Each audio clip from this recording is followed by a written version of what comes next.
Hi everyone, this is Anam. Welcome to PhD jobs and admission. So आज के इस lecture में हम टॉप 50 इंपॉर्टेंट एमसीक्यूज डिस्कस करेंगे on Allahabad university for your PhD entrance examination. जैसे कि आपको पता है, इलाहाबाद यूनिवर्सिटी का पीएचडी एंट्रेंस एग्जामिनेशन 1 वीक बाद ही है, तो आपको जल्द से जल्द प्रिपरेशन स्टार्ट करनी है। अभी तक जिन कैंडिडेट्स ने प्रिपरेशन को स्टार्ट नहीं करा है, आप जल्द से जल्द आपकी प्रिपरेशन को स्टार्ट कर सकते हो। जैसे कि इस वीडियो में मैंने जो एमसीक्यूज आपके साथ डिस्कस करा है, जो जनरली पीएचडी एंट्रेंस एग्जामिनेशन में पूछे ही जाते हैं, तो आपको इस वीडियो को अच्छी तरीके से देख लेना है। उसी के साथ साथ मैं आपको बता दूं, आपका जो 50 मार्क्स होता है ये रिसर्च मेथोडोलॉजी पर होता है एग्जाम में, तो उसके लिए हम आपको रिवीजन पैकेज प्रोवाइड कर रहे हैं, जिसमें हम आपको नोट्स, मॉक टेस्ट और 1500 प्लस एमसीक्यूज पीडीएफ प्रोवाइड कर रहे हैं, जो कि आपके रिवीजन का काम करती है। तो हमारे इस कंटेंट से आपको एग्जाम में डायरेक्टली क्वेश्चंस पूछे जाएंगे, ये हम आपको गारंटी दे देते हैं। तो आपको जल्द से जल्द हमारे इस रिवीजन पैकेज को परचेस करना है और आपकी प्रिपरेशंस को स्टार्ट करनी है। इस रिवीजन पैकेज को एक्सेस करने के लिए स्क्रीन पर जो आपको नंबर नजर आ रहा है, उस पर व्हाट्सएप के थ्रू आपको हमें कांटेक्ट करना है, और आप हमारे ऐप के थ्रू भी स्टडी मटेरियल को एक्सेस कर सकते हो। सो ऐप को एक्सेस करने के लिंक मैंने आपके साथ डिस्क्रिप्शन बॉक्स में प्रोवाइड कर रखी है। So that's it and let's begin with the video. First question, the result undertaken to find the solution to a particular problem faced by a particular organization is dash research. इस question में हमें find out करना है, एक organisation है और उस organisation ने पर्टिकुलर प्रॉब्लम फेस किया है, और उस पर्टिकुलर प्रॉब्लम को सॉल्व करने के लिए वो ऑर्गेनाइजेशन किस रिसर्च का यूज करेगी। ओके, सो स्टूडेंट्स, इस क्वेश्चन में आपको बस एक ही वर्ड पर फोकस करना है, which is particular. Particular problem, कभी भी आपके क्वेश्चन में पर्टिकुलर या फिर स्पेसिफिक ये दोनों वर्ड आता है, that means it is related with applied research. So yes, यहाँ पर आपका करेक्ट ऑप्शन हो जाएगा option B, applied research. Applied research में रिसर्चर कोई पर्टिकुलर प्रॉब्लम या फिर कोई स्पेसिफिक प्रॉब्लम को सॉल्व करते हैं। देन यहाँ पर आपका ऑप्शन ए गिवन है आपको, फंडामेंटल रिसर्च। फंडामेंटल रिसर्च में researcher new ideas, new theory, new concept develop करते हैं ताकि उनकी नॉलेज इंक्रीज हो सके। बट फंडामेंटल रिसर्च में रिसर्चर कोई स्पेसिफिक और पर्टिकुलर प्रॉब्लम को सॉल्व नहीं करते, दैट्स व्हाई आपका यहाँ पर ऑप्शन ए इनकरेक्ट हो जाएगा। Then option C, conceptual research. Conceptual research ऐसी रिसर्च होती है which is related with concepts and ideas. So again आपका यहाँ पर ऑप्शन सी भी इनकरेक्ट हो जाएगा।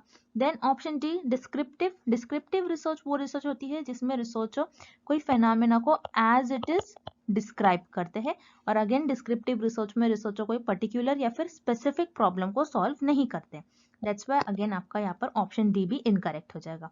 So here correct option is option B, applied research. Applied research वो रिसर्च होती है जिसमें रिसर्चर कोई पर्टिकुलर और स्पेसिफिक प्रॉब्लम को सॉल्व करते हैं। Okay, next question, dash refers to information that is generated to meet the specific requirements of the investigation at hand. इस क्वेश्चन में हमें फाइंड आउट करना है कि ऐसा कौन सा डेटा होता है जिसमें रिसर्चर अपने स्पेसिफिक रिक्वायरमेंट को इन्वेस्टिगेट करने के लिए कोई इंफॉर्मेशन जनरेट करता है। ओके, सो उस डेटा को हम कहते हैं primary data. So students, again इस क्वेश्चन में भी आपके लिए एक की वर्ड है which is very important word, generated. Means यहाँ पर रिसर्चर ने इंफॉर्मेशन जनरेट किया है। so, जब भी कोई न्यू इंफॉर्मेशन रिसर्चर जनरेट करता है वो प्राइमरी डेटा के अंडर आता है। ओके, अब रिसर्च में दो टाइप के डेटा होता है, एक होता है आपका primary data and the second is secondary data. Primary data वो डेटा होता है जिसमें रिसर्चर खुद ही डेटा को या फिर इंफॉर्मेशन कलेक्ट करते हैं या फिर इंफॉर्मेशन जनरेट करते हैं। Okay, and the secondary data जो होता है वो ऑलरेडी पब्लिश डेटा होता है। ऑलरेडी पब्लिश डेटा होता है या फिर कोई पुराने रिसर्चर ने उस पर्टिकुलर टॉपिक पर ऑलरेडी जो रिसर्च की होती है वो उस पर्टिकुलर टॉपिक पर ऑलरेडी इंफॉर्मेशन अवेलेबल होती है, उसे हम कहते हैं secondary data.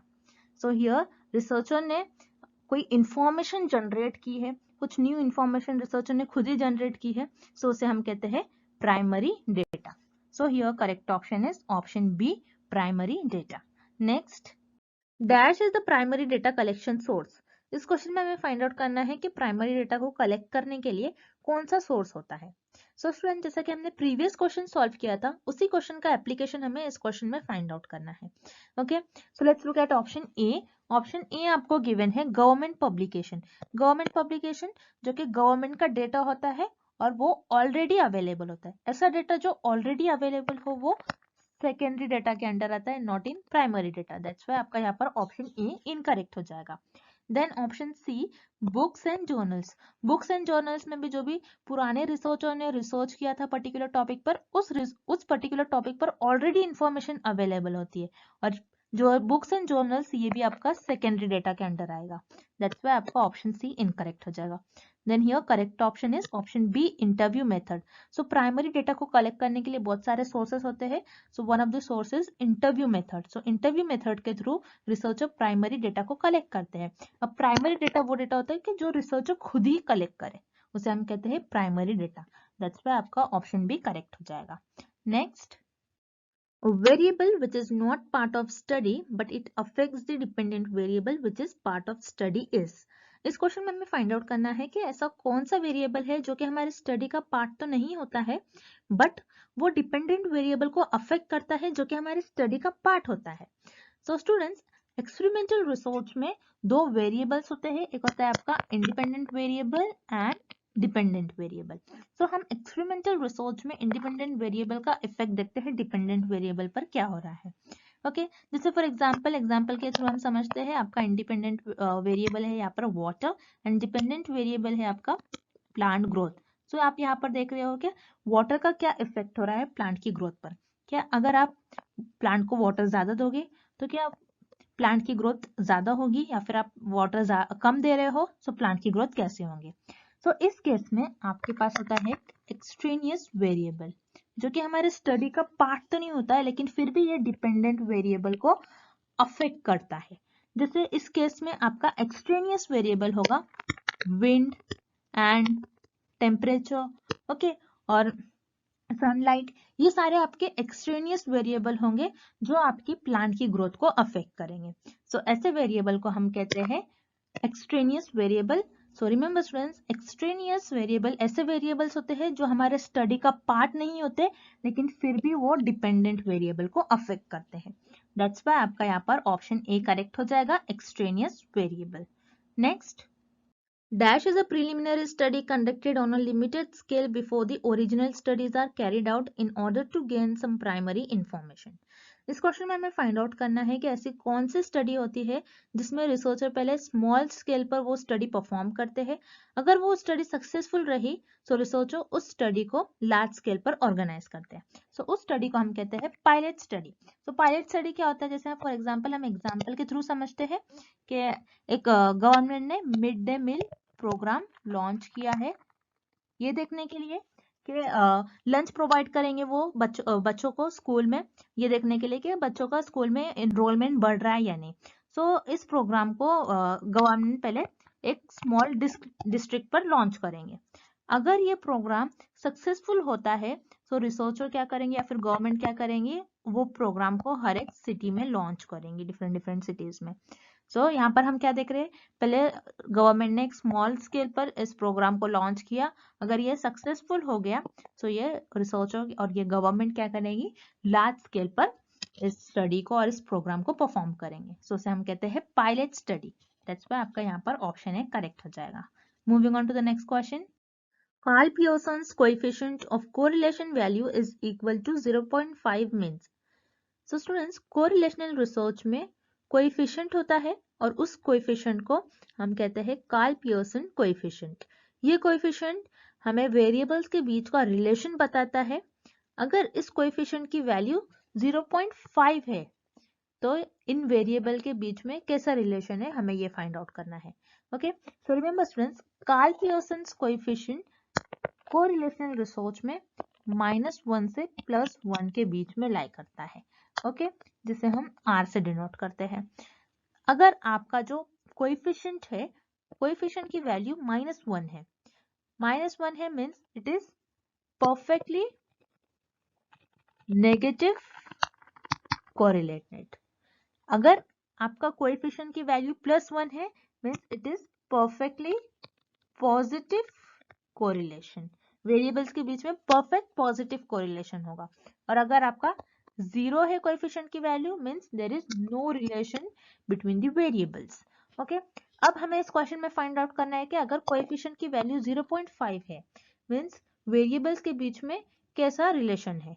Okay, so remember students, अगर आपके कोएफिशिएंट की वैल्यू 0.3 से 0.5 के बीच में होगी सो उसे हम कहते हैं लो कोरिलेशन।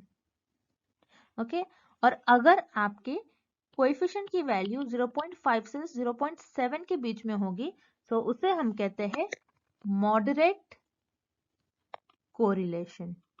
ओके, और क्योंकि ये पॉजिटिव साइड में आपके लाई कर रही है वैल्यू, दैट्स व्हाई हम उसे कहते हैं moderate positive correlation. That's why यहाँ पर आपका ऑप्शन सी करेक्ट हो जाएगा। Here correct option is option C, moderate positive correlation. Okay, moving on to the next question. Dash is a statistical device which helps to analyze covariation of two or more variables in the same direction.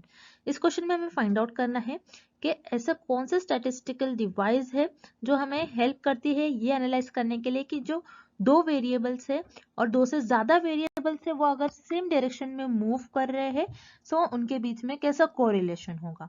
Okay, सो उनके बीच में होगा positive correlation. अब positive correlation क्या होता है, हम एक example के थ्रू समझते हैं। This is smoking and lung cancer. Okay, अगर कोई पर्सन ज्यादा स्मोकिंग करता है सो उनका लंग ज्यादा अफेक्ट होगा। अगर हो सकता है कोई पर्सन ज्यादा स्मोकिंग करे तो उसको हो सकता है लंग कैंसर होने के ज्यादा चांसेस हो। मीन्स आप देख रहे हो दोनों भी जो वेरिएबल है स्मोकिंग एंड लंग कैंसर वो सेम डायरेक्शन में मूव कर रहे हैं। अगर कोई दो वेरिएबल्स या फिर दो से ज्यादा वेरिएबल्स सेम डायरेक्शन में मूव करे तो उसे हम कहते हैं पॉजिटिव कोरिलेशन। दैट्स व्हाई यहाँ पर आपका ऑप्शन सी करेक्ट हो जाएगा, positive correlation. Okay, moving on to the next question. Dash is a form of direct communication in which an interviewer asks questions to the respondent in a face-to-face conversational situation. इस question में हमें find out करना है ऐसा कौन सा form of direct communication होता है जिसमें रिसर्चर या फिर इंटरव्यूअर रिस्पोंडेंट को डायरेक्ट क्वेश्चंस पूछता है, मींस फेस टू फेस। सो उस फॉर्म ऑफ डायरेक्ट कम्युनिकेशन को हम कहते हैं पर्सनल इंटरव्यू। पर्सनल इंटरव्यू में रिसर्चर डायरेक्ट रिस्पोंडेंट से फेस टू फेस क्वेश्चंस पूछता है। दैट्स व्हाई आपका यहाँ पर ऑप्शन ए करेक्ट हो जाएगा। देन आपको ऑप्शन बी गिवन है टेलीफोन इंटरव्यू। टेलीफोन इंटरव्यू में आप direct face to face questions नहीं पूछते हो, दैट्स व्हाई आपका ऑप्शन बी इनकरेक्ट हो जाएगा। Then option C email, again email के थ्रू भी फेस टू फेस आप क्वेश्चन नहीं पूछ सकते, दैट्स व्हाई ऑप्शन सी भी इनकरेक्ट हो जाएगा। So here correct option is option A, personal interview. Personal interview ऐसा इंटरव्यू होता है जिसमें रिसर्चर या फिर इंटरव्यूअर रिस्पोंडेंट को direct face to face questions पूछता है। Okay, next question. Dash is applied in big inquiries extending to a considerable large geographical area. इस क्वेश्चन में हमें फाइंड आउट करना है ऐसी कौन सी सैम्पलिंग होती है जिसको हम लार्ज जोग्राफिकल एरिया में यूज कर सैंपल्स को सेलेक्ट करते हैं। So it comes under multi stage sampling. Multi stage sampling वो सैम्पलिंग होती है जिसमें रिसर्चर लार्ज पॉपुलेशंस को ग्रुप्स में डिवाइड करते हैं और यू कैन से क्लस्टर में डिवाइड करते हैं और फिर उस क्लस्टर से अपने सैंपल्स को सेलेक्ट करते हैं, जिसे हम कहते हैं मल्टी स्टेज सैम्पलिंग। ये क्लस्टर सैम्पलिंग का एक टाइप होता है। ओके, देन आपको ऑप्शन बी गिवन है कन्वीनियंस सैम्पलिंग। कन्वीनियंस सैम्पलिंग वो सैम्पलिंग होती है जिसमें रिसर्चर अपने कन्वीनियंस और अपने जजमेंट के अकॉर्डिंग पॉपुलेशन में से सैंपल्स को सेलेक्ट करते हैं। दैट्स व्हाई यहाँ पर आपका ऑप्शन बी इनकरेक्ट हो जाएगा, क्योंकि कन्वीनियंस सैम्पलिंग में से रिसर्चर कोई ग्रुप्स को बनाकर या फिर कोई क्लस्टर से सैंपल्स को सेलेक्ट नहीं करते। Then option C simple random sampling. Simple random sampling में क्या होता है कि एक होमोजेनियस ग्रुप होता है और उस होमोजेनियस ग्रुप में से रिसर्चर डायरेक्ट सैंपल्स को सेलेक्ट करते हैं रैंडमली। दैट्स व्हाई यहाँ पर आपका ऑप्शन सी भी इनकरेक्ट हो जाएगा, बिकॉज सिंपल रैंडम सैम्पलिंग में अगेन रिसर्चर कोई क्लस्टर या फिर ग्रुप्स में से सैंपल्स को सेलेक्ट नहीं करते। Okay, so here correct option is option A, multi stage sampling. Next, dash is a source of primary data. इस क्वेश्चन में हमें फाइंड आउट करना है कि इन ऑप्शन में से कौन सा ऑप्शन प्राइमरी डेटा को कलेक्ट करने का सोर्स होता है। सो स्टूडेंट, जैसा कि आप देख रहे हो हमने प्रीवियस क्वेश्चंस में भी प्राइमरी डेटा से रिलेटेड 2-3 क्वेश्चन सॉल्व किया था। मीन्स आप ये गेस कर सकते हो कि आपके पेपर में प्राइमरी डेटा से रिलेटेड 2-3 क्वेश्चन कंपलसरी आते ही है। So you can clear your concept primary data and secondary data क्या होता है, आपको इन दोनों डेटा में डिफरेंस पता होना चाहिए। ओके, सो यहाँ पर आपको ऑप्शन ए गिवन है newspapers and journals. Newspapers and journal जिसमें ऑलरेडी इंफॉर्मेशन अवेलेबल होती है। ऐसी चीज और ऐसा सोर्स जिसमें ऑलरेडी इंफॉर्मेशन अवेलेबल होती है वो आपका सेकेंडरी डेटा के अंदर आता है, not in primary data. That's why आपका यहाँ पर ऑप्शन ए और ऑप्शन बी इनकरेक्ट हो जाएगा। देन ऑप्शन सी आपको गिवन है मेमोइड्स। मेमोइड्स क्या होता है? जिसमें बायोग्राफिस प्रेजेंट हो। बायोग्राफिस अगेन जो इन्फॉर्मेशन रहती है उसी को एक्सप्लेन किया जाता है, मीन्स मेमोइड्स भी आपका सेकेंडरी डेटा के अंडर आएगा, not in primary. That's why आपका यहाँ पर ऑप्शन सी भी इनकरेक्ट हो गया। सो here correct option is option D, questioners. Questioners जिसके थ्रू आप रिस्पोंडेंट से क्वेश्चंस पूछकर इंफॉर्मेशन को कलेक्ट करते हो, which comes under primary data. That's why आपका यहाँ पर करेक्ट ऑप्शन हो जाएगा option D, questioners. So students, first question, dash is the method of data collection in which there is no respondent's bias। इस question में हमें find out करना है ऐसा कौन सा मेथड ऑफ डेटा कलेक्शन होता है जिनमें रिस्पोंडेंट्स के जजमेंट या ओपिनियन रिस्पॉन्स में इंक्लूड नहीं होते हैं। सो स्टूडेंट्स, इस क्वेश्चन में सबसे पहले तो आपको रिस्पोंडेंट ये वर्ड का मीनिंग पता होना चाहिए। रिस्पोंडेंट मीन जिनसे रिसर्चर डेटा को कलेक्ट करते हैं उसे हम कहते हैं रिस्पोंडेंट्स। ओके, अब हम ऑप्शन बी और सी देखते हैं। पहले ऑप्शन बी आपको गिवन है questionnaire and option C is interview. So questionnaire and interview में रिस्पोंडेंट अपने ओपिनियंस एंड जजमेंट को आगे रखकर रिस्पॉन्स करते हैं और उस रिस्पॉन्स से रिसर्चर डेटा को कलेक्ट करते हैं। सो यहाँ पर आपका ऑप्शन बी और सी दोनों भी इनकरेक्ट हो जाएगा, बिकॉज क्वेश्चनर एंड इंटरव्यू ऐसा मेथड ऑफ डेटा कलेक्शन होता है जिसमें रिस्पोंडेंट्स बायस होता है और जिसमें रिस्पोंडेंट अपने ओपिनियंस और जजमेंट को आगे रखकर रिस्पॉन्स देता है। देन यहाँ पर आपका ऑप्शन ए गिवन है ऑब्जर्वेशन। ऑब्जर्वेशन एक ऐसा मेथड ऑफ डेटा कलेक्शन होता है जिसमें रिस्पोंडेंट्स का बायसनेस नहीं होता है, जिसमें रिस्पोंडेंट अपने ओपिनियंस और जजमेंट का जिसमें रिस्पोंडेंट के यू कैन से जिसमें रिस्पोंडेंट के ओपिनियंस एंड जजमेंट इंक्लूड नहीं होते हैं, उसे हम कहते हैं ऑब्जर्वेशन। सो ऑब्जर्वेशन यहाँ पर रिसर्चर खुद ही रिस्पोंडेंट्स को ऑब्जर्व करते हैं। जैसे फॉर एग्जांपल रिसर्चर को इंडियन कल्चर के बारे में स्टडी करना है, सो रिसर्चर क्या करेंगे, खुद ही इंडिया में जाकर और वो खुद ही नेचुरल एनवायरनमेंट में जाकर वहां के लोगों को ऑब्जर्व करेंगे, उनकी लाइफस्टाइल कैसी है, डांसिंग, म्यूजिक।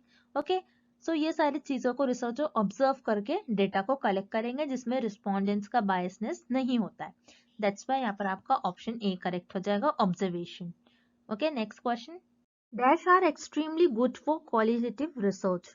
इस क्वेश्चन में हमें फाइंड आउट करना है ऐसे कौन सा मेथड है जिसके थ्रू हम क्वालिटेटिव रिसर्च में डेटा को कलेक्ट कर सकते हैं। सो यहाँ पर आपको ऑप्शन सी गिवन है ओपन एंडेड क्वेश्चंस। सो रिमेंबर स्टूडेंट्स, क्वालिटेटिव रिसर्च में हम ओपन एंडेड क्वेश्चंस के थ्रू डेटा को कलेक्ट करते हैं। सो ओपन एंडेड क्वेश्चन में यस नो टाइप क्वेश्चन का आंसर नहीं करते हैं, बिकॉज ओपन एंडेड क्वेश्चंस में रिसर्चर इन डेप्थ कोई फेनोमेना के बारे में जानना चाहते हैं। सो रिसर्चर यहाँ पर रिस्पोंडेंट से ओपन एंडेड क्वेश्चन के थ्रू डिटेल में उस पर्टिकुलर फेनोमेना के बारे में जानते हैं। दैट्स वाई यहाँ पर आपका ऑप्शन सी करेक्ट हो जाएगा। देन यहाँ पर आपको ऑप्शन ए गिवन है multiple choice questions and option B given है close ended survey. So multiple choice question and close ended survey में आप यस नो टाइप जैसे क्वेश्चंस का आंसर करते हो, या फिर मल्टीपल चॉइस क्वेश्चन में आपने देखा होगा आपको 4 ऑप्शंस गिवन होते हैं और कोई आपको एक ही सिलेक्ट करना होता है विच इज करेक्ट। सो यहाँ पर आपके पास कोई चॉइस नहीं रहती है जहाँ पे आप कोई ओपिनियंस और कोई जजमेंट आपके और इन डेप्थ में आप रिस्पॉन्स नहीं कर सकते हो। तो यहाँ पर multiple choice question and close ended question ये दोनों भी ऐसे मेथड ऑफ डेटा कलेक्शन है जो क्वांटिटेटिव रिसर्च में यूज किए जाते हैं, not in qualitative research. That's why आपका यहाँ पर ऑप्शन ए और बी दोनों भी इनकरेक्ट हो जाएगा।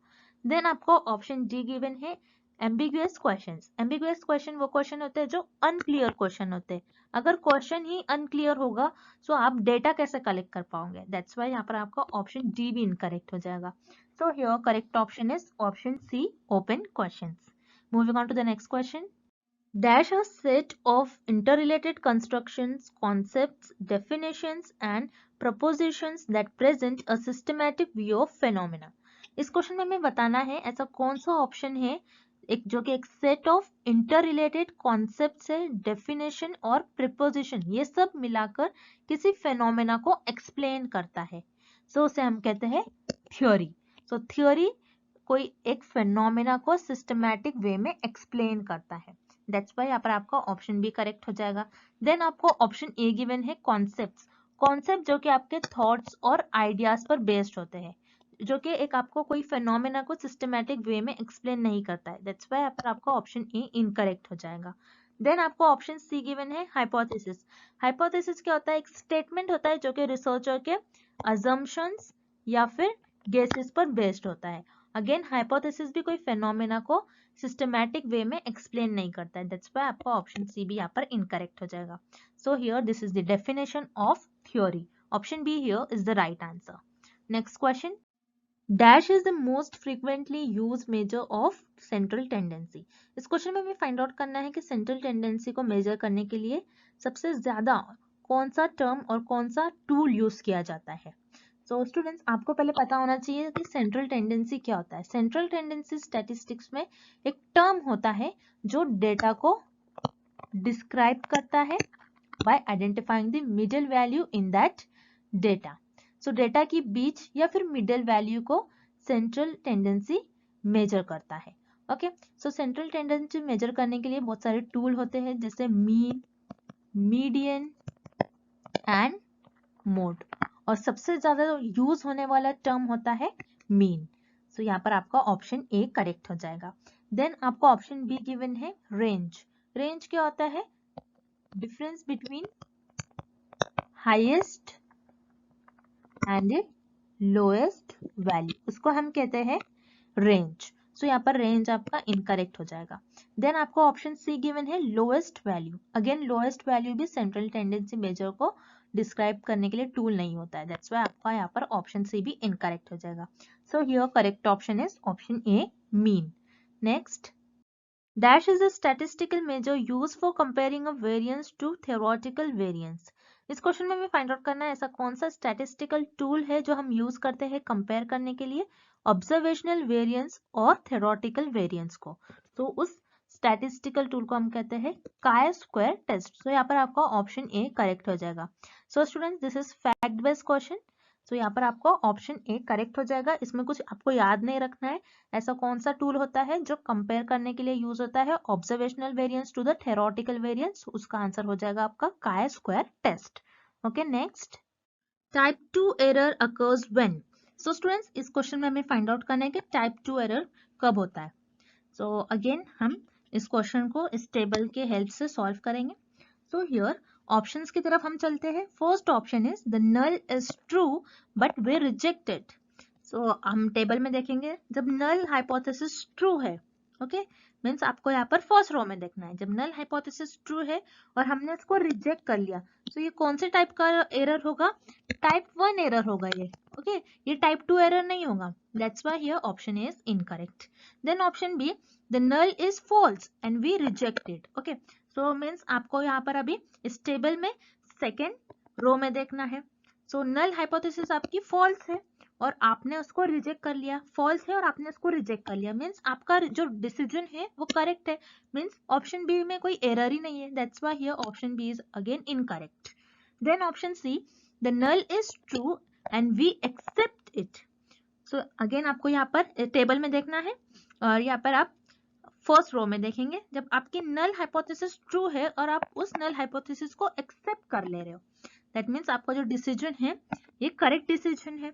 अगेन ऑप्शन सी में कोई एरर नहीं है। That's why here option C is incorrect. Then option D, the null is false but we accept it. क्या हो रहा है यहाँ पर? नल हाइपोथेसिस फॉल्स है फिर भी आप उसको एक्सेप्ट कर ले रहे हो। जब नल हाइपोथेसिस फॉल्स होती है और आप उसको एक्सेप्ट कर लेते हो तो उसे हम कहते हैं type 2 error. So yes, type 2 error occurs when null hypothesis is false and we accept it. So here option D is the right answer. null hypothesis false होती है, null hypothesis गलत होती है, फिर भी हम उसको accept कर ले रहे हैं, so that is known as type 2 error. So here option D is the right answer. Moving on to the next question. Stratified sample is used when the population is, इस क्वेश्चन में हमें find out करना है कि stratified sampling method आप कब use करते हो। सो स्ट्रेटिफाइड सैम्पलिंग मेथड आप तब यूज करते हो जब आपकी पॉपुलेशन हेट्रोजीनियस हो। अब होमोजीनियस पॉपुलेशन जैसे हमने देखा था, सिंपल रैंडम सैम्पलिंग मेथड में और सिस्टमैटिक सैम्पलिंग मेथड, और next is cluster sampling method. Okay, so आप simple random sampling method, systematic random sampling method and cluster sampling method आप तब यूज करते हो जब आपकी पॉपुलेशन होमोजीनियस हो। ओके, और वेरी लार्ज पॉपुलेशन आप जनरली क्लस्टर सैम्पलिंग मेथड में यूज करते हो। सो यहाँ पर आपका ऑप्शन ए और सी इनकरेक्ट हो जाएगा, बिकॉज आप स्ट्रेटिफाइड सैम्पलिंग मेथड तब यूज करते हो जब आपकी पॉपुलेशन हेट्रोजीनियस हो। सो यहाँ पर आपका ऑप्शन बी करेक्ट हो जाएगा, heterogeneous population. Next question, which research is used to prove theory? So students, इस क्वेश्चन में हमें फाइंड आउट करना है कि हम कौन से रिसर्च में थ्योरी को प्रूव करते हैं। Okay, so let's see option है qualitative research. So qualitative research में हम स्टूडेंट्स थ्योरी प्रूफ नहीं करते बल्कि थ्योरी को जनरेट करते हैं और you can say theory develop करते हैं। Okay, so that means here option A is incorrect. Then option C, fundamental research.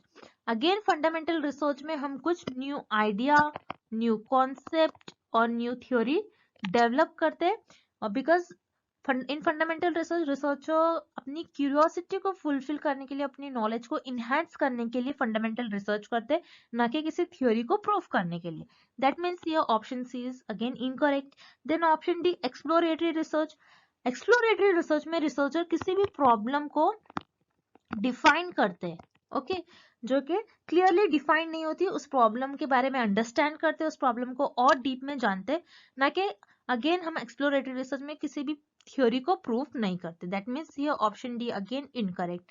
Then here option B is quantitative research. Yes, in quantitative research we prove the theory, और quantitative research में existing theory होती है, theory हमारे पास पहले से present होती है, हम कुछ स्ट्रक्चर और स्टेप फॉलो करते हैं और क्वांटिटेटिव रिसर्च में उस थ्योरी को प्रूफ करते हैं। That means here option B is the right answer, we prove the theory in quantitative research. Okay, next question, research shows that the older a person is, the larger their vocabulary.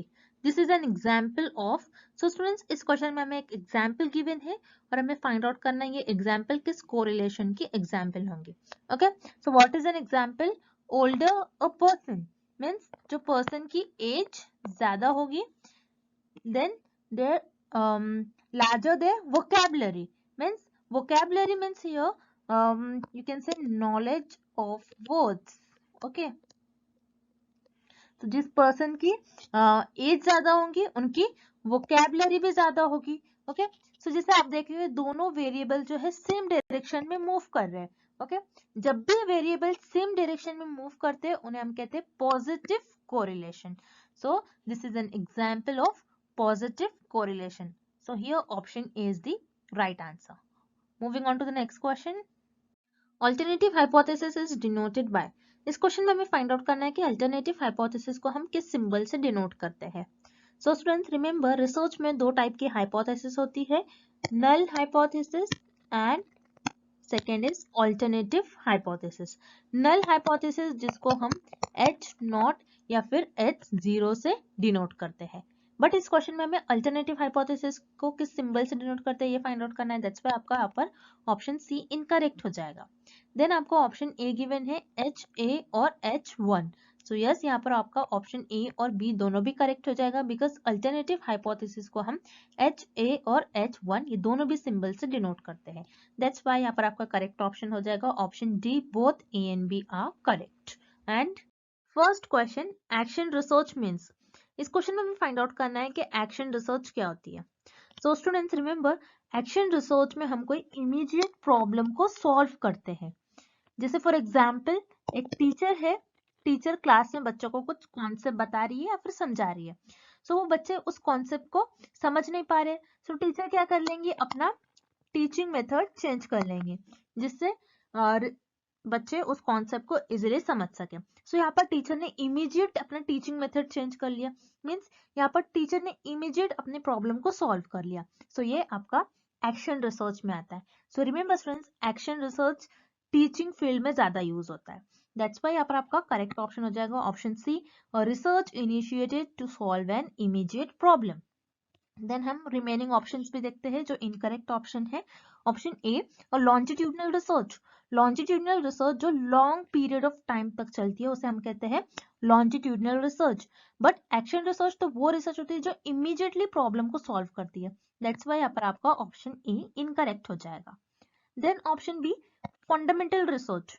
Fundamental research में हम new theories, new concept, new ideas को develop करते, ना कि कोई immediate problem को solve करते।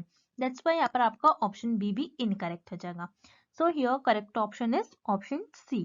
Action research means a research initiated to solve an immediate problem. Next question. In the process of conducting research, formulation of hypothesis is followed by। इस question में हमें फाइंड आउट करना है जब हम steps of research perform करते हैं, सो hypothesis form करने के बाद हम कौन सा स्टेप फॉलो करते हैं। सो स्टूडेंट, जैसे कि आपको पता है हाइपोथेसिस, हाइपोथेसिस क्या होता है? रिसर्चर का एक अजम्पशन होता है, और यू कैन से रिसर्चर का गेसेस होता है, और उसी अजम्पशंस और गेसेस को रिसर्चर अपने रिसर्च में प्रूव करते हैं। सो स्टूडेंट्स, इस क्वेश्चन में हमें फाइंड आउट करना है कि फॉर्मुलेशन ऑफ हाइपोथेसिस के बाद हम कौन सा स्टेप फॉलो करते हैं। ओके, सो यहाँ पर आपको स्टेप्स ऑफ रिसर्च के कुछ स्टेप्स गिवन है इस डायग्राम में। So remember, steps of research का फर्स्ट स्टेप होता है प्रॉब्लम डेफिनेशन। तो प्रॉब्लम डेफिनेशन आपका यहाँ पर फर्स्ट स्टेप हो जाएगा। सो आप फर्स्ट स्टेप में आप ये डिसाइड करते हो कि आपका प्रॉब्लम क्या है, प्रॉब्लम को डिफाइन करते हो। देन प्रॉब्लम को डिफाइन करने के बाद आप इसी प्रॉब्लम पर बेस हाइपोथेसिस फॉर्म करते हो। अब सेकेंड स्टेप में आप मीन्स रिसर्च डिजाइन में आप आपकी हाइपोथेसिस फॉर्म करते हो। हाइपोथेसिस को फॉर्म करने के बाद आप ये डिसाइड करते हो कि आप कौन से मेथड से डेटा को कलेक्ट करोगे। So this is known as collection of research tool, जिसे हम कहते हैं सिलेक्टिंग अ रिसर्च मेथड। ये आपका थर्ड स्टेप हो जाता है, और ये आप हाइपोथेसिस को फॉर्म करने के बाद आप ये डिसाइड करते हो कि आपको कौन कौन से मेथड से डेटा कलेक्ट करना है। जैसे सर्वेज हो गए, ऑब्जर्वेशंस हो गया आपका, एंड इंटरव्यूज। इन सारे मेथड्स के थ्रू आप डेटा को कलेक्ट करते हो। दैट्स वाई यहाँ पर आपका ऑप्शन सी करेक्ट हो जाएगा। देन यहाँ पर ऑप्शन बी आपको गिवन है analysis of data, and option D is collection of data. Analysis of data and collection of data आपके लेटर स्टेप्स में आता है। दैट्स वाई यहाँ पर आपका ऑप्शन बी और डी इनकरेक्ट हो जाएगा। देन यहाँ पर आपको ऑप्शन ए गिवन है प्रॉब्लम डेफिनेशन, ये आपका फर्स्ट स्टेप होता है। सो इसके बाद आप हाइपोथेसिस को फॉर्म करते हो। दैट्स वाई आपका यहाँ पर ऑप्शन ए भी इनकरेक्ट हो जाएगा। So here correct option is option C, collection of research tools. Moving on to the next question. The essential qualities of researcher are. इस क्वेश्चन में हमें फाइंड आउट करना है कि रिसर्चर्स की क्वालिटीज क्या होती है। तो यहाँ पर आपका ऑप्शन ए गिवन है spirit of free inquiry. Spirit of free inquiry is also known as curiosity. So students remember, क्योंकि जैसा हमने देखा था फंडामेंटल रिसर्च में रिसर्चर क्यूरियस रहते हैं, उनको हर एक चीज जानना रहता है कि ये पर्टिकुलर फेनोमेना ऐसे क्यों बिहेव कर रहा है। ओके, सो रिसर्चर अपने रिसर्च में क्यूरियस होते हैं। दैट्स वाई यहाँ पर आपका ऑप्शन ए करेक्ट हो जाएगा, spirit of free inquiry. Then यहाँ पर आपका ऑप्शन बी गिवन है reliance on observations and evidence. यहाँ पर आपका ऑप्शन बी भी करेक्ट हो जाएगा, और this is known as students objectivity. Objectivity ये एक रिसर्च का कैरेक्टरिस्टिक भी होता है, जहां पर रिसर्चर को अपने ऑब्जर्वेशंस और एविडेंस पर भरोसा होना चाहिए, तभी रिसर्चर रिसर्च कर पाएंगे। सो यहाँ पर आपका ऑप्शन बी भी करेक्ट हो जाएगा। देन ऑप्शन सी आपको गिवन है सिस्टमैटिजेशन और थ्योराइजिंग ऑफ नॉलेज। सो यहाँ पर आपका ऑप्शन सी भी करेक्ट हो जाएगा। सिस्टमैटिजेशन मीन्स स्टेप्स, एक प्रॉपर स्टेप्स, एक प्रॉपर स्ट्रक्चर। जब भी रिसर्चर रिसर्च परफॉर्म करते हैं, सो रिसर्चर अपने रिसर्च को एक सिस्टमैटिक वे में परफॉर्म करते हैं, कुछ स्टेप में कुछ स्ट्रक्चर फॉलो कर कर रिसर्च को परफॉर्म करते हैं। दैट्स वाई यहाँ पर आपका ऑप्शन सी भी करेक्ट हो जाएगा। Then here correct option is option D, all the above, because all the three options are correct. Next question. The main aim of conducting research is। इस question में हमें find out करना है कि research conduct करने का main M क्या होता है। सो यहाँ पर आपको ऑप्शन ए गिवन है to find out the solutions. So यहाँ पर आपका ऑप्शन ए करेक्ट हो जाएगा, बिकॉज रिसर्च कंडक्ट इसलिए की जाती है क्योंकि कोई प्रॉब्लम का सोल्यूशन हम फाइंड आउट कर सके। जैसे फॉर एग्जाम्पल कोविड। कोविड हमारे लिए एक प्रॉब्लम थी, और उस प्रॉब्लम को रिसर्चर को सॉल्व करना था। मीन्स कोविड के अगेंस्ट रिसर्चर को वैक्सीन बनाना था, इसलिए रिसर्चर रिसर्च में कोई प्रॉब्लम का सॉल्यूशंस फाइंड आउट करते हैं। दैट्स व्हाई रिसर्च कंडक्ट करने का मेन एम यही होता है, to find out the solutions. Then यहाँ पर आपको ऑप्शन बी गिवन है, टू आइडेंटिफाई द प्रॉब्लम। यहाँ पर आपका ऑप्शन बी भी करेक्ट हो जाएगा, बिकॉज रिसर्च में हम कोई प्रॉब्लम को आइडेंटिफाई करते हैं। जैसे for example in exploratory research में हम प्रॉब्लम को आइडेंटिफाई करते हैं और प्रॉब्लम को और डीप में जानते हैं, what is the problem. Okay, so exploratory research में हम यही करते हैं कि कोई प्रॉब्लम को आइडेंटिफाई करने की कोशिश करते हैं। सो यहाँ पर आपका ऑप्शन ए और बी दोनों भी करेक्ट हो जाएगा। सो यहाँ पर आपका करेक्ट ऑप्शन हो जाएगा option C, both A and B are the main aim of conducting research. Next question, When research report dash is used to acknowledge indebtedness।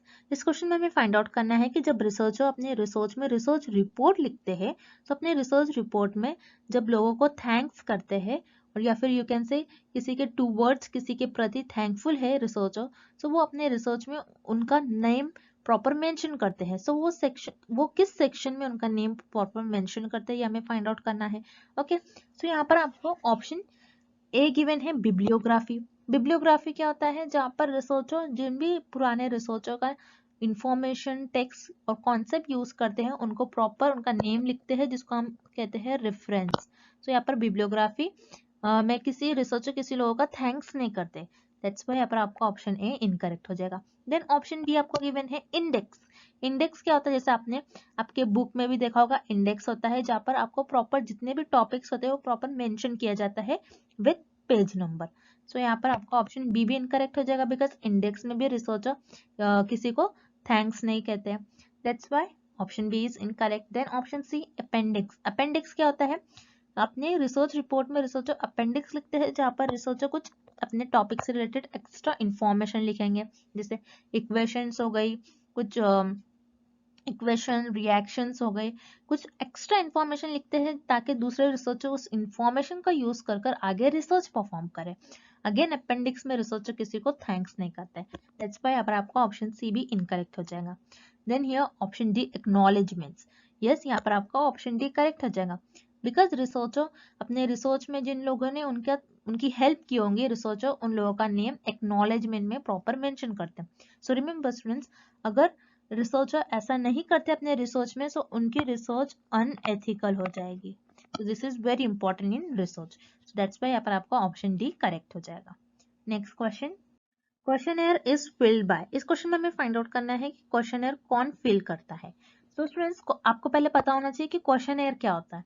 Questionnaire क्या होता है, एक लिस्ट होती है जिसमें कुछ क्वेश्चंस होते हैं और you can say multiple choice questions होते हैं। एक क्वेश्चन होता है, उसके 4 ऑप्शंस होते हैं और आपको कोई करेक्ट ऑप्शन चूज करना होता है, उसे हम कहते हैं क्वेश्चनर। अब इस क्वेश्चन में हमें फाइंड आउट करना है कि क्वेश्चनर कौन फिल करता है। So let's look at option C, enumerator. Enumerator किसको कहते हैं हम, जो सैंपल कलेक्ट करता है, सैंपल कलेक्टर को हम कहते हैं एन्यूमरेटर। तो एन्यूमरेटर ये तो सैंपल कलेक्ट करेगा लोगों से, ना कि क्वेश्चनर को फिल करता है, दैट्स व्हाई यहाँ पर आपका ऑप्शन सी इनकरेक्ट हो जाएगा। Then option B, everybody. हर एक लोग आपका आपके क्वेश्चनर को फिल नहीं कर सकते हैं, it is not possible, that's why यहाँ पर आपका ऑप्शन बी भी इनकरेक्ट हो जाएगा। Then option A, respondent. Yes, यहाँ पर आपका ऑप्शन ए करेक्ट हो जाएगा। जैसा कि आप देख रहे हो रिस्पोंडेंट, ये वर्ड रिस्पॉन्स से बना है, मीन्स आपका जो भी आपने क्वेश्चंस पर प्रोवाइड की होगी, एक लिस्ट ऑफ क्वेश्चंस जो होगी, उस क्वेश्चंस का जो रिस्पॉन्स करता है उसे हम कहते हैं respondent. So questionnaire is filled by respondent, so यहाँ पर आपका ऑप्शन ए करेक्ट हो जाएगा। Next question, the method by which a sample is choosing referred as. इस क्वेश्चन में हमें फाइंड आउट करना है कि सैंपल चूज करने के मेथड को हम क्या कहते हैं। सो उसे हम कहते हैं sample design.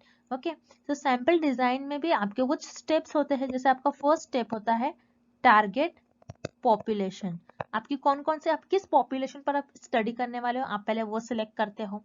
Then second step में आप सैम्पलिंग फ्रेम बना लेते हो।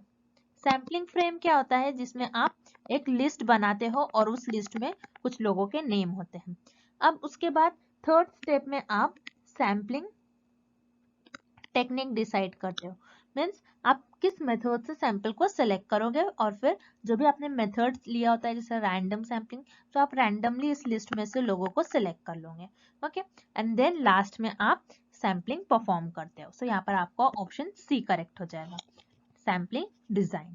Okay, next question, dash from theory to logical conclusion. इस क्वेश्चन में हमें फाइंड आउट करना है आप कौन से ऑप्शन के थ्रू थ्योरी से लॉजिकल कंक्लूजन्स फाइंड आउट करते हो। सो स्टूडेंट्स रिमेंबर, हम थ्योरी से लॉजिकल कंक्लूजन्स हम क्वांटिटेटिव रिसर्च में फाइंड आउट करते हैं। ओके, सो क्वांटिटेटिव रिसर्च आपके डिडक्टिव रिसर्च में आता है, डिडक्टिव रीजनिंग में आता है, जिसे हम कहते हैं DGP। ओके, जैसे आप कोई जनरल थ्योरी को प्रूव करने की कोशिश करते हो, जनरल थ्योरी से कोई कंक्लूजन्स फाइंड आउट करते हैं। सो यहाँ पर आपका ऑप्शन ए करेक्ट हो जाएगा। Then option B, induction. Induction आपका क्वालिटेटिव रिसर्च में आता है, क्वालिटेटिव रिसर्च आपकी इंडक्टिव रीजनिंग होती है, जिसे हम कहते हैं IPG, मीन्स आप कोई पर्टिकुलर ऑब्जर्वेशन से कोई जर्नल थ्योरी डेवलप करते हो। दैट्स व्हाई यहाँ पर आपका ऑप्शन बी इनकरेक्ट हो जाएगा, बिकॉज इंडक्शन में आप कोई थ्योरी को कंक्लूजन्स, थ्योरी से कोई कंक्लूजन्स फाइंड आउट नहीं करते हैं, ना ही कोई थ्योरी को प्रूव करते हैं, बल्कि आप थ्योरी डेवलप करते हैं। दैट्स व्हाई यहाँ पर आपका ऑप्शन बी इनकरेक्ट हो जाएगा। Again option C is also incorrect, so here correct option is option A, deduction. Next, a blueprint of research work is called. इस क्वेश्चन में हमें फाइंड आउट करना है ब्लूप्रिंट ऑफ रिसर्च को हम और क्या कहते हैं। सो remember students, blueprint of research को हम कहते हैं रिसर्च डिजाइन। सो रिसर्च डिजाइन क्या होता है, रिसर्च डिजाइन में आप सब कुछ पहले से प्लान कर लेते हो कि आप आपकी रिसर्च में क्या क्या करने वाले हो। ओके, ब्लूप्रिंट का ही मतलब होता है कि प्लान। ओके, जैसे फॉर एग्जांपल मैं ये डिसाइड कर लूंगी कि रिसर्च करने से पहले मैं किन मेथड से डेटा को कलेक्ट करूंगी, कौन कौन से टेक्निक्स यूज करूंगी, कैसे डेटा को कलेक्ट करेंगे, बाय इंटरव्यूज और बाय ऑब्जर्वेशंस। ओके, सो ये सारे चीजें हम पहले ही से डिसाइड कर लेते हैं, सो उसे हम कहते हैं ब्लूप्रिंट और रिसर्च डिजाइन। दैट्स व्हाई यहाँ पर आपका ऑप्शन बी करेक्ट हो जाएगा। So here correct option is option B, research design. Moving on to the next question, analysis of variance is a statistical method of comparing the dash of several population। इस question में हमें find out करना है analysis of variance, जो कि एक statistical method होता है। ये मेथड हम क्या कंपेयर करने के लिए यूज करते हैं। सो स्टूडेंट्स, आपको पहले पता होना चाहिए कि एनालिसिस ऑफ वेरिएंस होता क्या है। सो एनालिसिस ऑफ वेरिएंस, जिसको हम कहते हैं ANOVA test. Okay, analysis of variant को हम कहते हैं एनोवा। ओके, ये टेस्ट हम यूज करते हैं कंपेयर करने के लिए मीन ऑफ 3 और मोर पॉपुलेशन, जैसे कि आपको इस क्वेश्चन में गिवन है सिवरल पॉपुलेशन, तो this is known as ANOVA.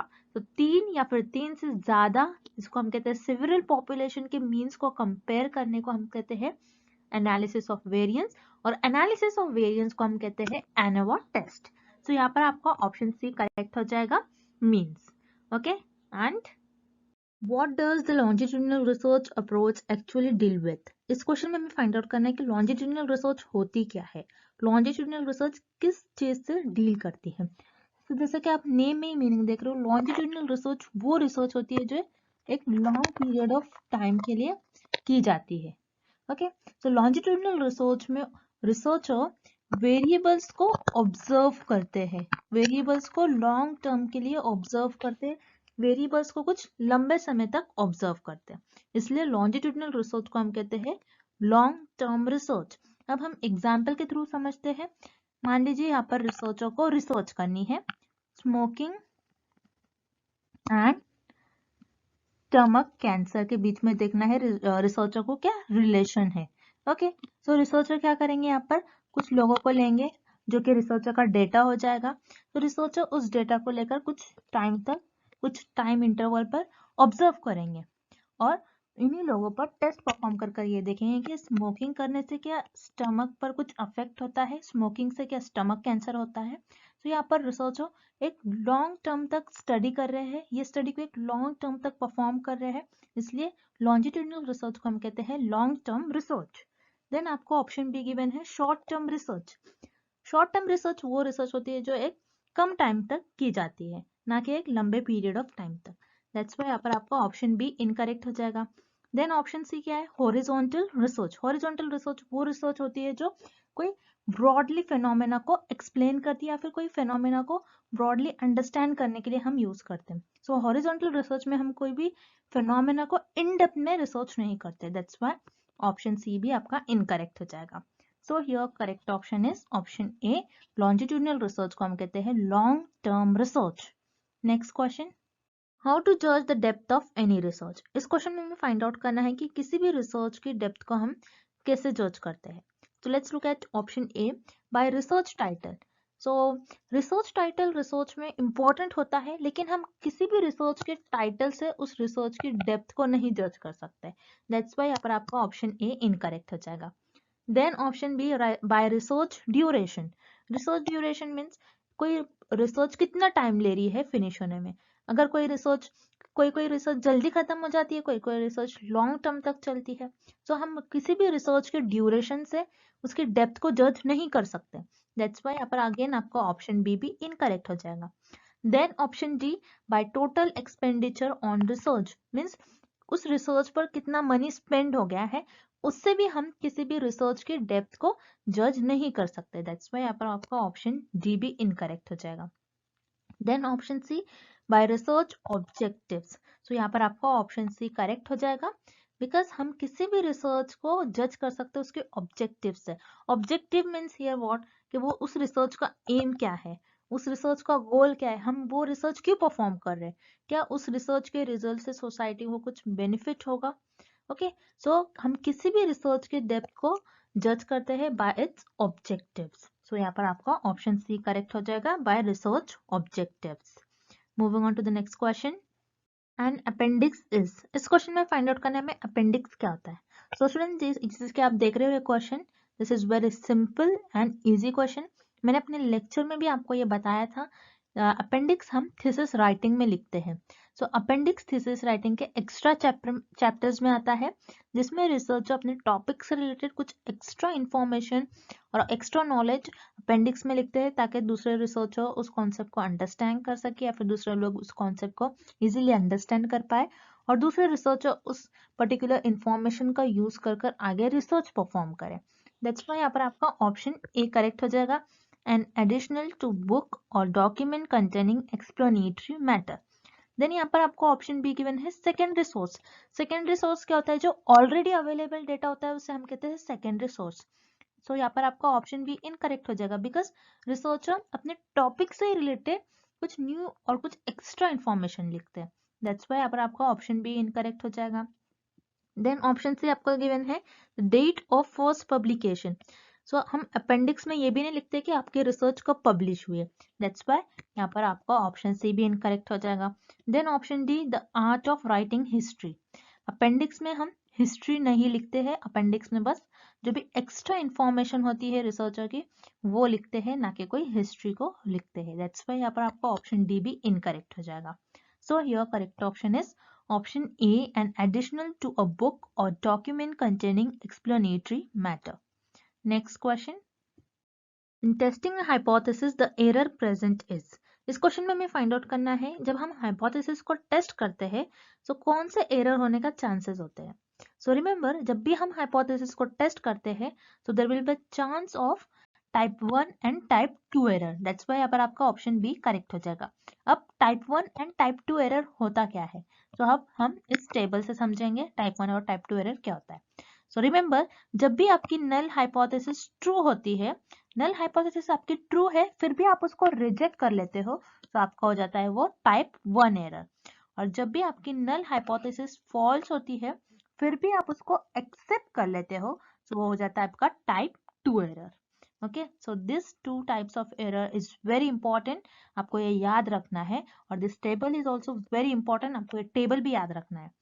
सो यहाँ पर आपका करेक्ट ऑप्शन हो जाएगा option B, type 1 and type 2 error. Generally जब हम हाइपोथेसिस को टेस्ट करते हैं और ये दोनों एरर होने के चांसेस होते हैं। Okay, next question, mean median and mode are. इस क्वेश्चन में फाइंड आउट करना है मीन मीडियन एंड मोड क्या होता है। So mean median and mode they are measures of central tendency. अब हमें फाइंड आउट करना है कि सेंट्रल टेंडेंसी क्या होता है। ओके, सो सेंट्रल टेंडेंसी आपके डेटा के सेंट्रल या फिर टिपिकल वैल्यू को भी कहते हैं।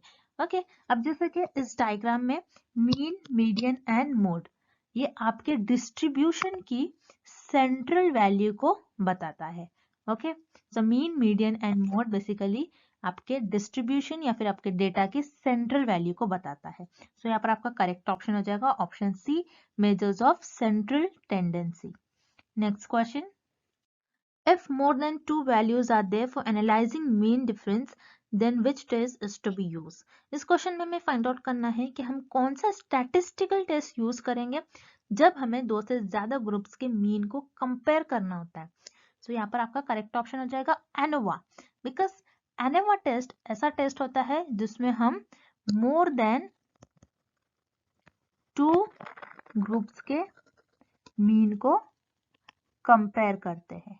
ओके, जब भी हम दो से ज्यादा ग्रुप के मीन को कंपेयर करते हैं तब हम एनोवा टेस्ट का यूज करेंगे, और जब भी हम सिर्फ दो ग्रुप के मीन को कंपेयर करते हैं तब हम T test and G test का यूज करेंगे। Okay, so students, this is very very important topic. Exam में इस टॉपिक से 2 to 4 क्वेश्चंस आते ही है। आप पेपर में आप इस टॉपिक से 2 से 4 क्वेश्चन आप देख ही लोगे, क्योंकि ये बहुत इंपॉर्टेंट टॉपिक है। मैंने अपने नोट्स में बहुत अच्छे से इस टॉपिक को एक्सप्लेन किया है, आप जरूर उसको देख लीजिएगा। फॉर दिस क्वेश्चन यहाँ पर आपको ऑप्शन बी करेक्ट हो जाएगा, ANOVA test. Moving on to the next question, how is random sampling helpful? इस क्वेश्चन में हमें फाइंड आउट करना है रैंडम सैम्पलिंग कैसे हेल्प करती है हमें।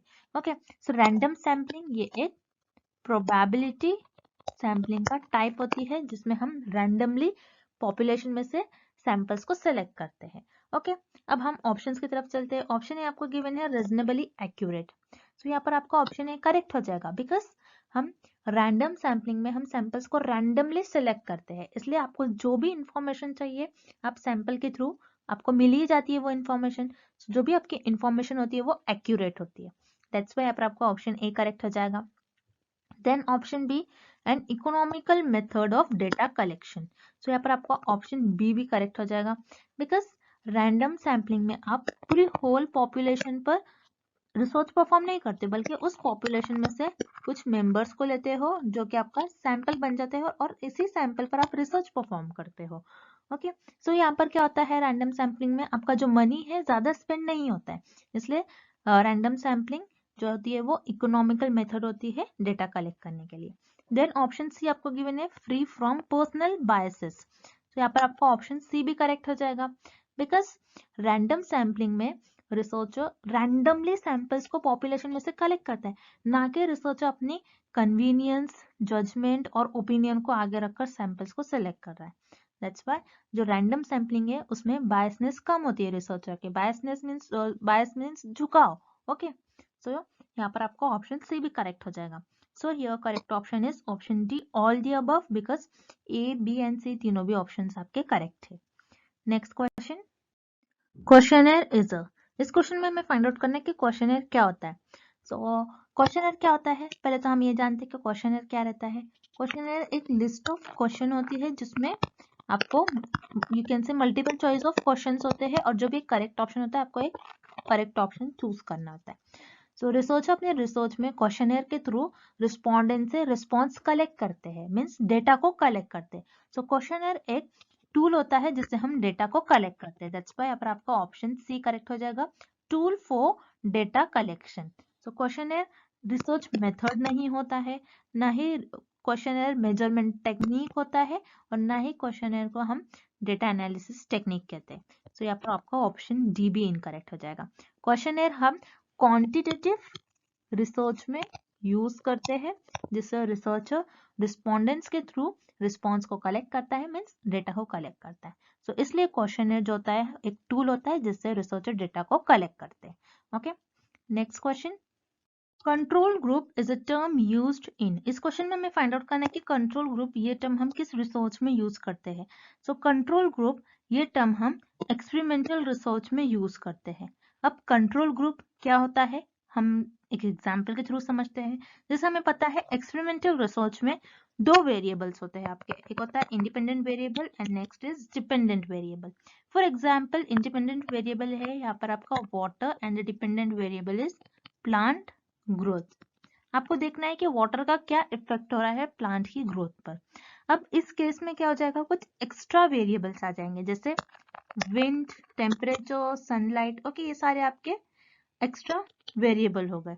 अब इस केस में क्या हो जाएगा, ये जो एक्स्ट्रा वेरिएबल्स होते हैं जिन्हें हम कहते हैं एक्सट्रेनियस वेरिएबल, ये वेरिएबल एक्सपेरिमेंटल रिसर्च में स्टडी का पार्ट तो नहीं होते हैं, लेकिन फिर भी ये डिपेंडेंट वेरिएबल को अफेक्ट करते हैं। ओके, तो इस केस में एक्सपेरिमेंटल रिसर्च में एक टर्म आ जाता है और एक वेरिएबल आ जाता है जिसे हम कहते हैं कंट्रोल वेरिएबल। तो रिसर्चर क्या करते हैं, इन एक्सट्रेनियस वेरिएबल को कंट्रोल करने की कोशिश करते हैं, जिसे हम कहते हैं कंट्रोल वेरिएबल, और इसे हम कहते हैं कंट्रोल ग्रुप्स। ओके, सो एक्सपेरिमेंटल रिसर्च में रिसर्चर एक्सट्रेनियस वेरिएबल जो कि है आपका इस केस में विंड और सनलाइट, इनको कंट्रोल करने की कोशिश करते हैं, जिसे हम कहते हैं कंट्रोल वेरिएबल या फिर कंट्रोल ग्रुप्स। दैट्स व्हाई यहाँ पर आपका करेक्ट ऑप्शन हो जाएगा option C, experimental research. Next, DOI stands for, इस क्वेश्चन में हमें फाइंड आउट करना है कि DOI का फुल फॉर्म क्या होता है। पहले तो हम जानते हैं कि DOI होता क्या है। जब भी रिसर्च अपने रिसर्च को ऑनलाइन पब्लिश करता है तो उसको एक नंबर मिलता है, उसको हम कहते हैं डिजिटल ऑब्जेक्ट आइडेंटिफायर। अगर किसी को भी आपका या फिर रिसर्चर का आर्टिकल फाइंड करना है तो वो DOI नंबर के थ्रू आपके आर्टिकल को फाइंड करते हैं। यहाँ पर DOI का फुल फॉर्म होता है डिजिटल ऑब्जेक्ट आइडेंटिफायर। तो यहाँ पर आपका ऑप्शन डी राइट हो जाएगा, digital object identifier. Here the right answer is option D. Okay, first question, identify the incorrect statement. इस क्वेश्चन में हमें फाइंड आउट करना है कि कौन सा ऑप्शन इनकरेक्ट है अबाउट हाइपोथेसिस। पहले तो हम ये देखेंगे कि हाइपोथेसिस होता क्या है। हाइपोथेसिस एक टेंटेटिव स्टेटमेंट होता है और टेम्पररी स्टेटमेंट होता है जो कि रिसर्चर के अजम्पशंस और गेसेस पर बेस्ड होता है, और उसी स्टेटमेंट को रिसर्चर अपने रिसर्च में टेस्ट करते हैं। अब हम ऑप्शन देखते हैं कि कौन सा ऑप्शन इनकरेक्ट है अबाउट हाइपोथेसिस। पहले हम ऑप्शन बी देखेंगे, hypothesis is a proposed explanation for a phenomena. यहाँ पर आपका ऑप्शन बी करेक्ट हो जाएगा, this statement is correct about hypothesis, because hypothesis एक प्रपोज एक्सप्लेनेशन होते हैं जो कि रिसर्चर के अजम्पशन और गेसेस पर बेस्ड होते हैं, और इसी प्रपोज एक्सप्लेनेशन को रिसर्चर अपने हाइपोथेसिस में टेस्ट करते हैं। दैट्स व्हाई यहाँ पर आपका ऑप्शन बी करेक्ट हो जाएगा। देन यहाँ पर आपको ऑप्शन ए गिवन है, scientific hypothesis is a scientific theory. Hypothesis यहाँ पर हमको ये गिवन है कि हाइपोथेसिस एक साइंटिफिक थ्योरी होती है। यहाँ पर आपका ऑप्शन इनकरेक्ट हो जाएगा, this statement is wrong about hypothesis, because theory जो होती है वो ऑलरेडी प्रूव होती है और हाइपोथेसिस हम प्रूव नहीं होती है, बिकॉज हाइपोथेसिस को ही रिसर्चर अपनी रिसर्च में टेस्ट करते हैं, और जो चीज टेस्ट कर रहा है रिसर्चर और वो ऑलरेडी प्रूव है तो रिसर्चर उस चीज को क्यों टेस्ट करेगा। दैट्स व्हाई यहाँ पर आपका ऑप्शन ए इनकरेक्ट हो जाएगा। That's why your correct option is option A, this is incorrect statement about hypothesis. Scientific hypothesis is a scientific theory. Next question, Which of the following is the first step in the starting research process? इस question में हमें find out करना है कि research process का first step क्या होता है। So these are the steps in research. So research process का first step होता है प्रॉब्लम को आइडेंटिफाई करना। That's why यहाँ पर आपका करेक्ट ऑप्शन हो जाएगा option C, identification of a problem. So remember, research process का फर्स्ट स्टेप होता है जिसमें हम प्रॉब्लम को आइडेंटिफाई करते हैं।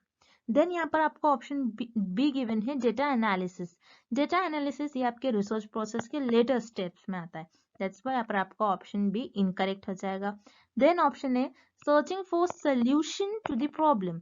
यहाँ पर आपका ऑप्शन ए गिवन है कि आप कोई प्रॉब्लम का सोल्यूशन फाइंड आउट कर रहे हो। अगर आपका रिसर्च का फर्स्ट स्टेप ये होगा कि आप अगर प्रॉब्लम के सोल्यूशन को फाइंड आउट करोगे तो आपको पहले तो प्रॉब्लम ही नहीं पता है, तो आप कोई भी प्रॉब्लम के सोल्यूशन कैसे फाइंड आउट करोगे। दैट्स व्हाई यहाँ पर आपका ऑप्शन ए भी इनकरेक्ट हो जाएगा। So here correct option is option C, identification of a problem. Research process का फर्स्ट स्टेप होता है प्रॉब्लम को आइडेंटिफाई करना। Okay, next question, ex post facto research means. इस क्वेश्चन में हमें फाइंड आउट करना है कि एक्सपोज फैक्टर रिसर्च होती क्या है। तो एक्सपोज फैक्टर रिसर्च, जैसे कि आप नेम में ही मीनिंग देख रहे हो, कोई इंसिडेंट हो जाता है उसके बाद हम रिसर्च परफॉर्म करते हैं, सो उसे हम कहते हैं एक्सपोज फैक्टर रिसर्च। जैसे फॉर एग्जांपल मान लीजिए कहीं पर आग लगी है, कहीं पर फायर हुई है, तो फायर लगने के बाद हम देखते हैं कि उसका रीजन क्या था, वो किस वजह से वहां पर फायर लगी है। ओके, फायर लगने के बाद हम उसका रीजन फाइंड आउट करते हैं। इसलिए या कोई भी इंसिडेंट हो जाता है उसके बाद रिसर्चर परफॉर्म करते हैं, सो उस रिसर्च को हम कहते हैं x post facto research. That's why यहाँ पर आपका करेक्ट ऑप्शन हो जाएगा option A, the research is carried out after the incident. Next question, which of the following E journal is database. इस क्वेश्चन में हमें फाइंड आउट करना है कि इन ऑप्शन में से कौन सी जर्नल एक डेटाबेस है। अब डेटाबेस होता क्या है पहले हम ये जानेंगे। तो डेटाबेस जहां पर बहुत सारे जर्नल्स और आर्टिकल्स प्रेजेंट होते हैं और रिसर्चर यहाँ से अपने रिसर्च के लिए आर्टिकल्स फाइंड आउट करते हैं, सो उसे हम कहते हैं डेटाबेस। सो अब हम ऑप्शन देखते हैं। Option B journal of engineering and science and option C is international journal of operation management. So यहाँ पर आपका ऑप्शन बी और सी दोनों भी इनकरेक्ट हो जाएगा बिकॉज ये दोनों भी आपके साइंटिफिक जर्नल्स है, या दैट्स वाई यहाँ पर आपका दोनों ऑप्शन इनकरेक्ट हो जाएंगे। देन ऑप्शन है स्कॉपस, यस यहाँ पर आपका ऑप्शन ए करेक्ट हो जाएगा। स्कॉपस एक ऐसा डेटाबेस है जहां से रिसर्चर अपने आर्टिकल्स को फाइंड आउट करते हैं और Scopus is owned by Elsevier company. Okay, this is very important, that's why यहाँ पर आपका करेक्ट ऑप्शन हो जाएगा option A Scopus. Next question, Which of the following sampling methods is based on probability? इस question में हमें find out करना है कि कौन सी सैम्पलिंग आपके प्रोबेबिलिटी सैम्पलिंग मेथड का टाइप होता है। सो यहाँ पर आपको ऑप्शन ए गिवन है quota sampling, option C judgement sampling, option D convenience sampling.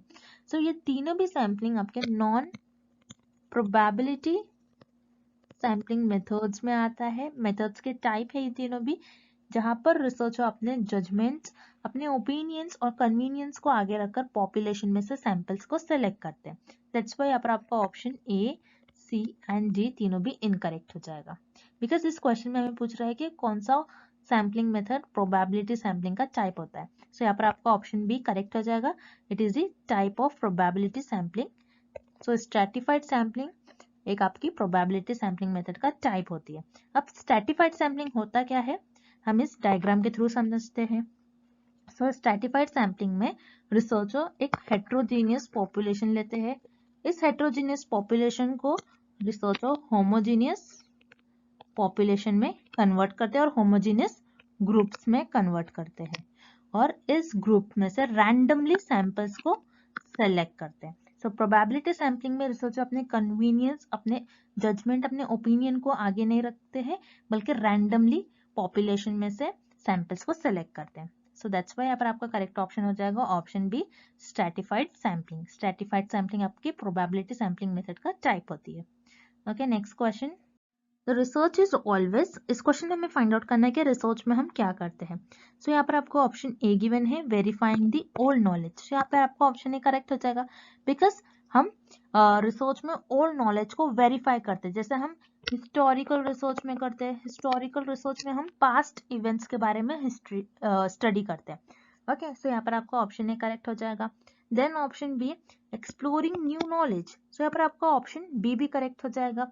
हम रिसर्च में न्यू न्यू नॉलेज को एक्सप्लोर करते हैं इन एक्सप्लोरेटरी रिसर्च। जैसे हम एक्सप्लोरेटरी रिसर्च में क्या करते हैं, कोई भी न्यू नॉलेज को, कोई भी एरिया को एक्सप्लोर करते हैं, कोई भी नॉलेज को और डीप में जानने की कोशिश करते हैं, उस फेनोमेना को अंडरस्टैंड करने की कोशिश करते हैं। तो यहाँ पर आपका ऑप्शन बी भी करेक्ट हो जाएगा, रिसर्च में हम न्यू नॉलेज को एक्सप्लोर करते हैं।